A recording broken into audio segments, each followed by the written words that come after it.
O tema que eu quero ministrar a você nesta hora é aquele ali, ó. Lutando e vencendo. Diga, lutando e vencendo. O texto que eu vou tomar como base é 2 de Timóteo, capítulo 3, versículo 1. Você conhece muito bem esse texto, guarde esse texto. Diz assim: sabe, porém, isto: nos últimos dias sobrevirão tempos fáceis. E chuchu na mesa, como diz o ministro Adão. Sobrevirão tempos o quê? Difíceis. Sabe, porém, isto: nos últimos dias sobrevirão tempos difíceis. Lutando e vencendo. É o que o Senhor vai falar com você antes de nós orarmos. Pai, eu quero te pedir que nesta hora Tu venhas a falar aos corações daqueles que estarão clamando a Ti e profetizando a Tua palavra nesta hora. Fala conosco, cada um que está aqui no templo, aqueles que estão nos assistindo pela internet, e que a Tua palavra faça toda a diferença nas nossas vidas, na nossa família, no nosso trabalho, na nossa congregação, nos nossos corações. É a oração que eu te faço, crendo e recebendo da parte do Senhor Jesus. E a igreja que assim toma posse desta palavra, diga amém e amém. Obrigado, Edson. O tempo que nós estamos vivendo, amados, é um tempo marcado por muitas coisas inusitadas no âmbito espiritual. É só você ver esses últimos tempos que temos vivido aqui na casa do Pai, a glória de Deus sendo derramada em nossas vidas, e quantas coisas a gente tem visto através da oração, do clamor, da dedicação do nosso coração, do separar tempos para o Pai, de orarmos, de buscarmos a Ele na palavra, crendo que tudo aquilo que nós temos esperado nele como promessa, Deus tem cumprido, debaixo de muita luta. Paulo disse, tempos difíceis. Então, o tempo que a gente vive é marcado por coisas assim inusitadas. Por exemplo, nós vivemos em uma era, que a Bíblia mesmo chama essa era da igreja, representada pela igreja de Laodiceia. Eu falei isso aqui domingo à noite. A igreja em Laodiceia. Se você não conhece a igreja em Laodiceia, no capítulo 3 de Apocalipse, fala um pouco dela. E preste atenção, eu só vou ler, não vou comentar para a gente ganhar tempo, mas a palavra por si só é muito sólida. É a igreja desse tempo que a gente está vivendo.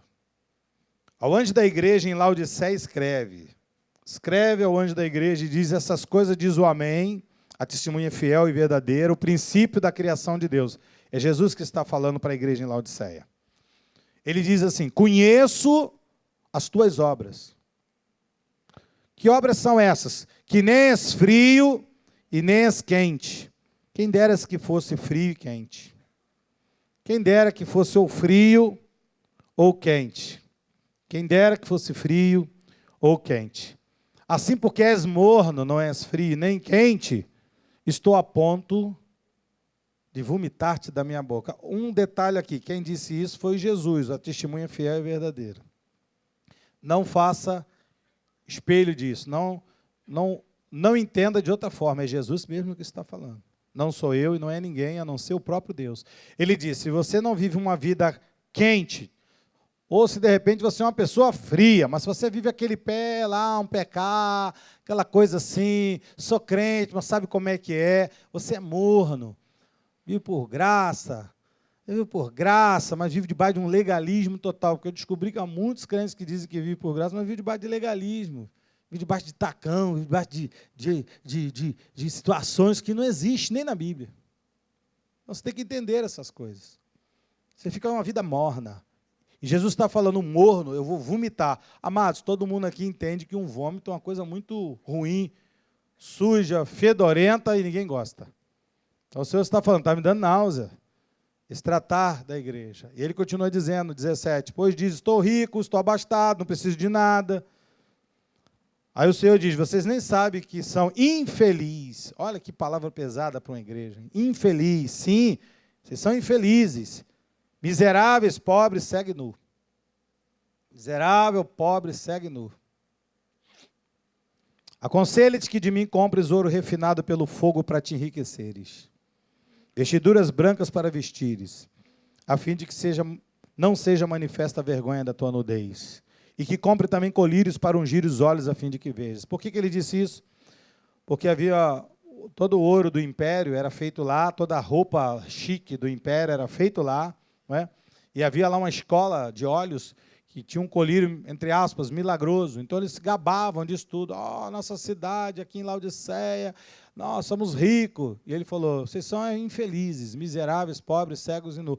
Você sabe que a igreja de hoje realmente é uma igreja rica, uma igreja milionária, uma igreja que tem dinheiro mesmo. Só que é uma igreja que faz pouco. Uma igreja que não usa esses recursos para aquilo que Deus falou que deveria ser usado. Sabe? Ele diz, eu repreendo e disciplino quantos amo. Então, ele fala para nós, sede, pois, zeloso, seja zelosa, irmã, e arrepende-te. Eis que eu estou à porta e bato. Se alguém ouvir a minha voz e abrir a porta, eu entrarei na sua casa, cearei com ele e ele comigo. Uma coisa muito interessante dessa passagem é que Jesus, que é o dono da igreja, está lá de fora batendo na porta. Não é? Há muitos lugares que Jesus está fora, não está dentro, está fora. Quem está dentro é o homem, é o sistema, sabe, é o show, coisas assim fora do normal. Ao vencedor, aquele que vencer tudo isso, aquele que se manter firme, aquele que entender que a riqueza verdadeira, que o enxergar verdadeiro, que as roupas de Deus está sobre a sua vida, aquele que buscar tudo isso, o vencedor, dali a sentar comigo no meu trono, assim como eu também venci e me sentei com meu Pai no seu trono. Veja, a era da igreja é representada por esta igreja. Vivemos também uma era onde Jesus declarou que haveria algo muito forte, que eu e você não precisamos estar debaixo dessa profecia não, tá? Ele falou, mas eu não preciso, juntamente com você, estar debaixo dela, que está lá no livro de Mateus, capítulo 24, versículo 12. Ele disse, e por se multiplicar o pecado, amém? Não. Ele disse, ao se multiplicar a iniquidade. O que é iniquidade, pastor? É deixar de ter equidade. Eu pensar só em mim. Aquela coisa assim, Pai meu que está nos céus. Por isso que Jesus diz, Pai nosso. A iniquidade é você separar da pessoa. A iniquidade ela é tão perigosa, tão que Deus abomina, né? Ele disse em Provérbios, ele abomina a iniquidade. Por quê? Porque a iniquidade é um coração maligno. Eu só penso em mim, eu não penso no meu próximo. É aquela coisa que o antigo criou um jargão chamado, dito assim, se a farinha é pouca, então é meu pirão primeiro. Ou seja, ele não tem nenhum amor pelo próximo, ele tem apenas um interesse no próximo. As pessoas vão à igreja por interesse, as pessoas querem a mão do Senhor, não querem o Senhor. Isso é iniquidade. Ele está dizendo, por causa disso, o amor se esfriaria de quase todos. Eu não quero entrar nesse esfriamento do amor, nem você. Amém, amados? Você concorda comigo que a gente não precisa estar debaixo dessa promessa? Então saia fora dessa questão da iniquidade. Saiba que Deus é por nós. Diga, Deus é por nós. Não é por mim, é por nós. Quem será contra nós? Vivemos também um tempo de apostasia. Esse tempo é feroz, irmãos. É um tempo difícil mesmo. Paulo disse lá em 2 Tessalonicenses 2, 1 a 4, ele diz, irmãos, no que diz respeito à volta, à vinda do nosso Senhor Jesus, que alguns já não creem mais, já tem pessoas que nem acreditam mais que Jesus vai buscar a igreja, já acham que isso aqui é balela. Pedro disse que eles zombam disso. Irmãos, no que diz respeito à vinda do Senhor Jesus e à nossa reunião com Ele, nós vos exortamos. Ele dá uma exortação. Qual é a exortação, pastor? Que não demovais da vossa mente com facilidade, nem perturbeis, quer por espírito, quer por palavra, quer por carta, como se procedesse de nós, supondo já ter chegado o dia do Senhor. Ele disse, ainda não chegou, mas vai chegar. Ele diz que ninguém de nenhum modo vos engane, porque isso não acontecerá sem que primeiro aconteça duas coisas. Primeiro, seja revelado o homem da iniquidade, o filho da perdição, e também que haja apostasia. O que é apostasia, pastor? Apostasia é o desvio da fé, é o desvio da verdade. Apostasia é você não ter mais a fé, não ter mais a verdade. Olha, eu tenho aqui um copo d'água, esse copo d'água ungido aqui, ele vai mudar a história da tua vida. Eu conversava com uma pessoa nos Estados Unidos ontem, onde um brasileiro foi para lá, nesse final de semana, pregar, e o cara fez um show na igreja, um show. E no final do culto fez um outro show, porque ele queria toda a oferta da igreja. Então, amados, a gente tem que ter muito cuidado. Eu falei assim, mas vocês são toscos. Se você me falasse antes, eu te diria, não deixa chegar nem na porta aí. Mas vocês recebem qualquer um que diz a paz do Senhor? Qualquer um que chega na igreja, a paz do Senhor, já é crente. Não é. Não é.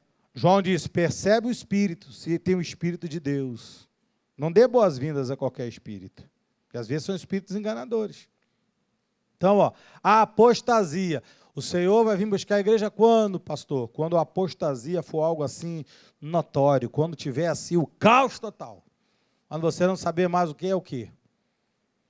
É o tempo que estamos vivendo.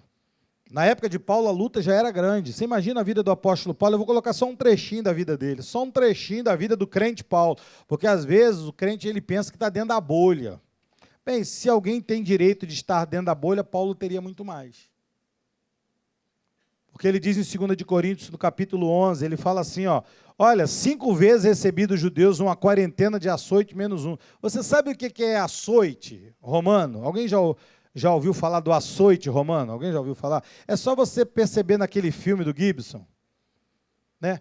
Que o cara dá em Jesus assim do filme, quando puxa, vem catando carne e tudo. Então, ele recebeu 5 vezes aquilo, de 40, quase 200 chibatadas daquela.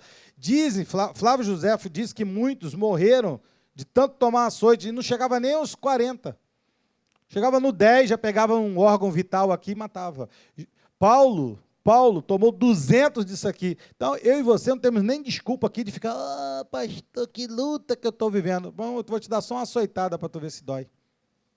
Paulo disse, recebi 5 vezes dos judeus, hein? Dos irmãos dele, dos amigos dele. Paulo, somos judeus. 200 vezes isso. Fui 3 vezes fustigados com vara. Amados, eu tomava varada quando era criança. Alguém aqui já tomou varada? Meu amado, aquilo dói, né? Você imagina? De goiaba? Lá deve ser de amora. Lá deve ser de... Meu Deus, aquilo que enverga, mas não quer. Paulo falou que recebeu 200 açoites, 3 vezes varadas. Mas não foi só 3 varadas, não. Deve ter recebido muitas varadas, irmãos. Foi apedrejado. Alguém aqui já foi apedrejado? Alguém aqui já naufragou?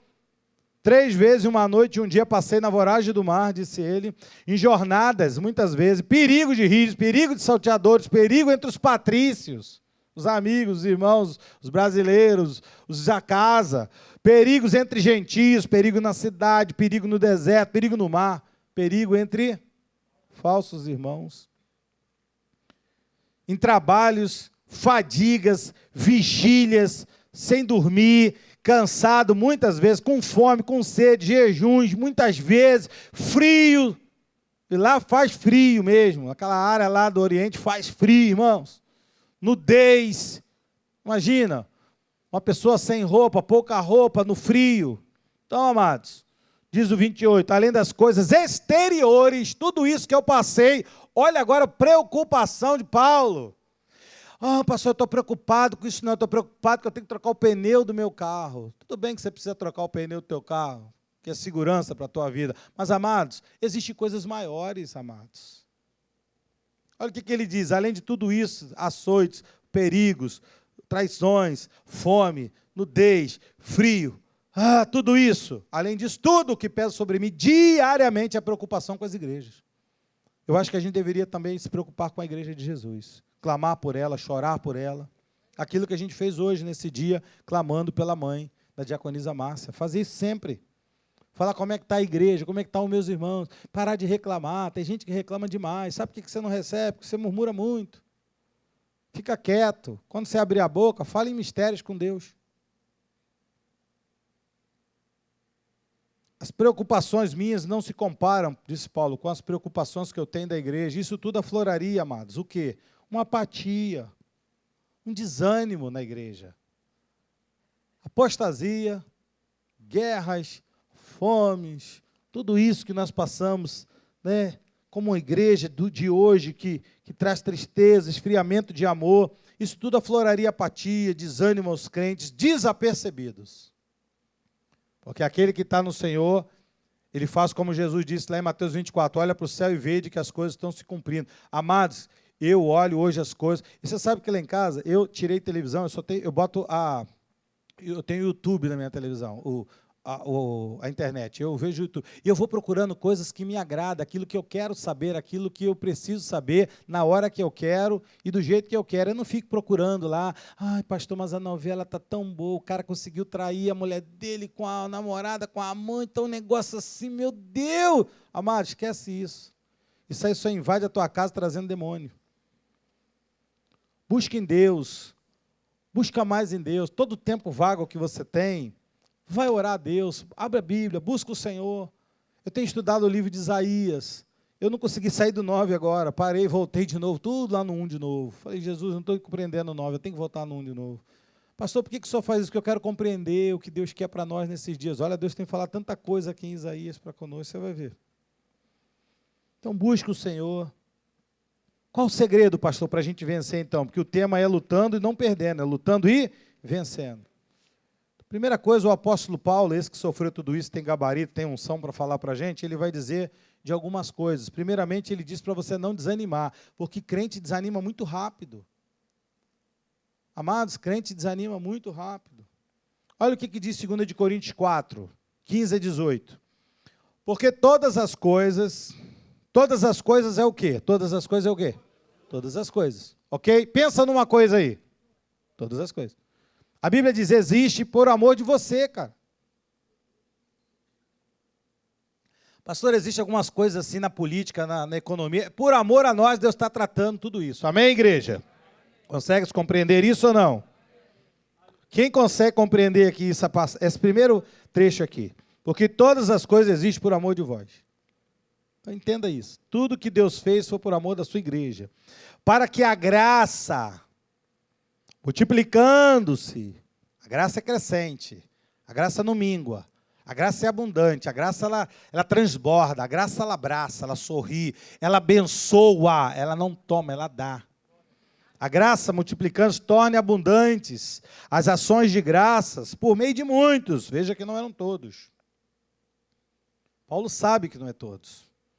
Por meio de muitos para a glória de Deus. Aí ele diz no 16, por isso, igreja, Cristo vive. Não desanimamos. Pelo contrário, leia, mesmo que o nosso homem exterior se corrompa, contudo, o nosso homem interior, ele faz o quê? Se renova. Pastor, como é que meu homem interior se renova? Eu todo dia eu passo numa máquina de ressonância magnética para ver. Não, queridos, é porque você sabe que você está buscando ao Senhor, independente das lutas, independente das situações, que todo dia você tem, eu tenho, todo dia nós temos lutas. Hoje, desde 4 da manhã, eu estou resolvendo situações aqui no Brasil, fora do Brasil. Estamos resolvendo situações, ajudando pessoas. Nós fomos colocados para ajudar pessoas. Por isso que eu canto aquela canção. Essa luta não vai nos matar. Pelo contrário, não desanimamos. Ainda que o nosso homem exterior se corrompa, contudo, o nosso homem interior se renova. É um processo, não é mágica, é processo. Hoje Deus já tratou. Amanhã Deus vai tratar de novo. A vitória de hoje, amanhã será maior. Amém, igreja? Porque a nossa leve e momentânea tribulação produz algo. Produz o quê? Produz para nós eterno peso de glória acima de toda comparação, não atentando nós nas coisas que se veem. Aqui que é o detalhe de tudo que eu li agora. Tem gente que foca muito no problema. Tem gente que você dá 99 ouro, mas quando um é prata, aí fica preso no prata. Mas tem um prata, tem 99 ouro, mas tem um prata. Foca no ouro, foca em Deus, busca as coisas do Senhor, se derrama diante dele. Amados, quando você está debaixo da nuvem da glória de Deus, o resto é o resto. Ou eu estou exagerando aqui? Pastor, o senhor não passa por problemas que eu passo? O senhor não tem lutas? Mas sabe o que eu faço? Eu coloco no meu ouvido uma canção e começo a cantar, e começo a glorificar, e me ajoelho na minha casa. Eu não tenho vergonha, né? De me ajoelhar na sala da minha casa, diante dos meus filhos, da minha esposa, de orar de mãos altas, de falar na porta de casa, na rua. Eu não tenho esse problema. Tem gente que só é crente dentro da igreja. Você tem que ser crente, né? Dentro da igreja, crente, você tem que estar aqui crente. Onde você estiver crente, levantou uma situação, você fala, eu repreendo em nome de Jesus, acabou. Não, vou esperar da terça-feira no culto de oração, já que dia? Sexta, ai meu Deus, tem tanto tempo. Amados, chegou o tempo de você entender isso aqui. Não se atentem nas coisas que se veem, mas nas que se não veem. Busque, eu tenho pedido a Deus e Deus falou que vai revelar a você coisas que você não está enxergando a nível material, mas Ele vai descortinar no âmbito espiritual. Você recebe isso, igreja? Amados, domingo eu falei aqui da última aula que nós falamos de Eliseu, que os carros e cavaleiros de fogo vieram sobre ele e andou com ele, e depois lá na frente você vê várias vezes os carros e os cavaleiros de fogo andando com Eliseu. E eu falei, eu quero que os carros e cavaleiros de fogo andem conosco. E a igreja falou, também quero, lembra disso? Tem gente que já está vendo isso. O pastor, eu estava no lugar, eu tomei um susto, eu vi. Deus vai abrir teus olhos, ô crente. Deus quer que você se atente nas coisas que não se veem. Por quê, pastor? Porque as que se veem são temporais. Tem tempo para começar e terminar. As que não se veem são eternas. Recebe isso no teu coração em nome de Jesus. Então Paulo falou, primeiramente, não desanime. Diga, não vou desanimar. Ah, já falou desanimado? Fala assim, não vou desanimar. Fala para o irmão assim, ó, não desanima não, hein?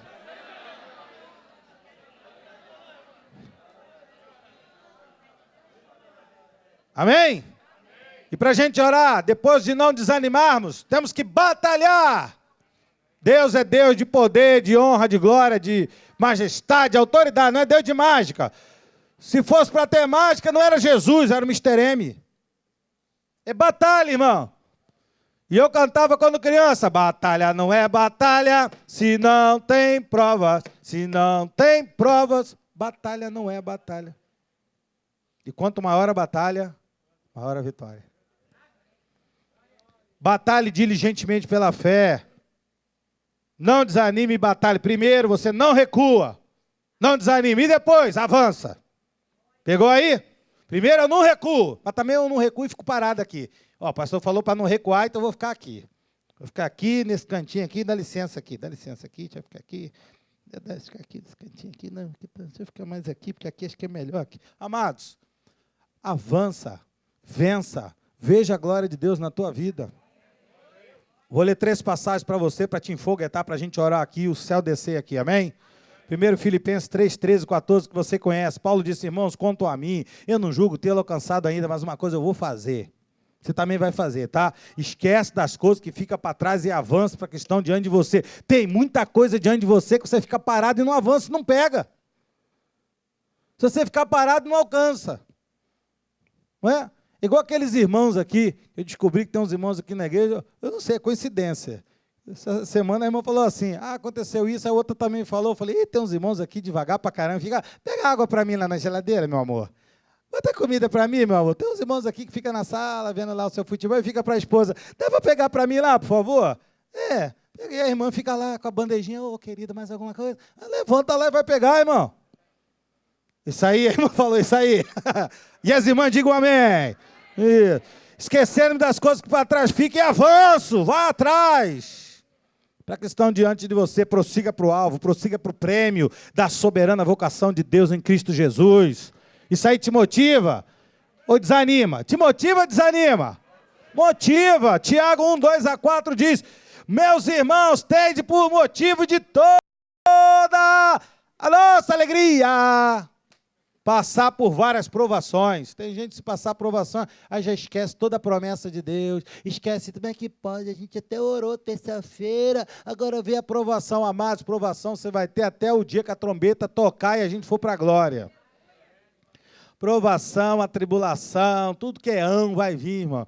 Olha, ele disse, meus irmãos, tem de motivo de alegria por passar por várias provações. Por quê? Tiago era masoquista, pastor? Não, ele disse, sabendo que a provação da vossa fé, uma vez confirmada, produz o quê? Ponto. Perseverança. Ora, a perseverança, que é fruto de uma fé debaixo de fogo, ele diz, tem que ter ação completa.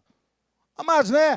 Vou contar um testemunho aqui. Deus curou, amém. E depois, Deus só fez aquilo e não fez mais. Amado, é cada dia de fé em fé e glória em glória. Fé em fé, glória em glória. Diga, fé, glória em glória. Fé em fé, glória em glória. O reloginho da tua casa fica assim, tique, tique, tique, fé em fé, glória em glória. Fé em fé, glória em glória. Para que sejais perfeitos, íntegros e não sobre nada, seja nada deficiente. E por fim, Hebreus 6, 10, porque Deus não é injusto. Diga, Deus não é injusto. Dá aquela olhada para o irmão assim de lado, assim, ó, irmão, Deus não é injusto. Ou é injusto? Não é. Deus não é injusto, irmãos. Para quê? Para ficar esquecido do teu trabalho, do teu amor, da tua oração, da tua vinda aqui, do teu clamor nas madrugadas, da tua mãozinha que você manda para mim. Tu acha que Deus é injusto? Do amor que evidenciaste para com o seu nome, pois servistes e ainda serve aos santos. Pastor, já servi muito para Deus. Se você falar isso para mim um dia, eu vou chamar os presbíteros da igreja, o corpo de ministério da igreja do governo, eu vou fazer uma oração, que você está cansado, para Deus te levar logo para a glória. Meu Deus. Desejamos, porém, continue cada um de vós mostrando até o mês que vem, até o final do ano, até o fim, a mesma diligência para com a plena certeza da esperança. Eu gosto dessas palavras, irmão. Para que não vos torneis indolentes. Eu não quero chamar ninguém de indolente. A gente chega aqui na igreja, o porteiro diz, ô abençoado, graça e paz, mais que vencedor. Não é assim? Você imagina o porteiro, ô indolente. É horrível isso. Mas era uma igreja. A igreja judia. Paulo está falando, para que vocês não se tornem indolentes, mas imitadores. Imite aqueles que pela fé, pela longanimidade, herdam as promessas. Você pode imitar, pastor. Pode imitar.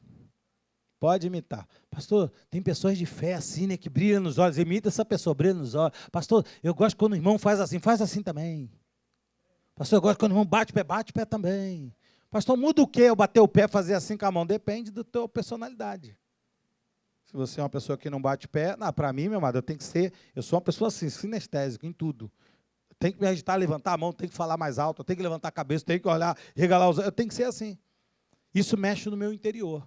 É isso que me motiva todo dia, todo dia. Hoje, 4 da manhã, eu estava lá clamando ao Senhor, eu falei, hoje eu vou ver o milagre, hoje eu vou ver o milagre. Até esqueci de falar com a Márcia hoje. Falei cedo, depois esqueci. Aí, quando eu estava descendo agora, eu vi, Márcia, um áudio, eu falei, meu Deus, é a Márcia. E quando eu cliquei, ela falou, pastor, minha mãe está de alta. Louvado seja o nome do Senhor. Foi embora a bactéria. E Deus vai levantar a Marli. Deus vai curar você. Ih, tem gente. Deus vai curar você. Perseverantes. Aqui nessa igreja não tem indolente. Esse é o lugar da glória do Senhor. Vamos descer fogo nesse lugar. Você que está em casa, começa a orar aí. Dobra teu joelho aí, levanta suas mãos, dá um grito, faz alguma coisa. Ressuscita aí, vai. Assim seja, assim disse o Senhor. Vamos orar. Vamos orar, vai. Dá um pulo aí. Pastor, eu gosto de orar.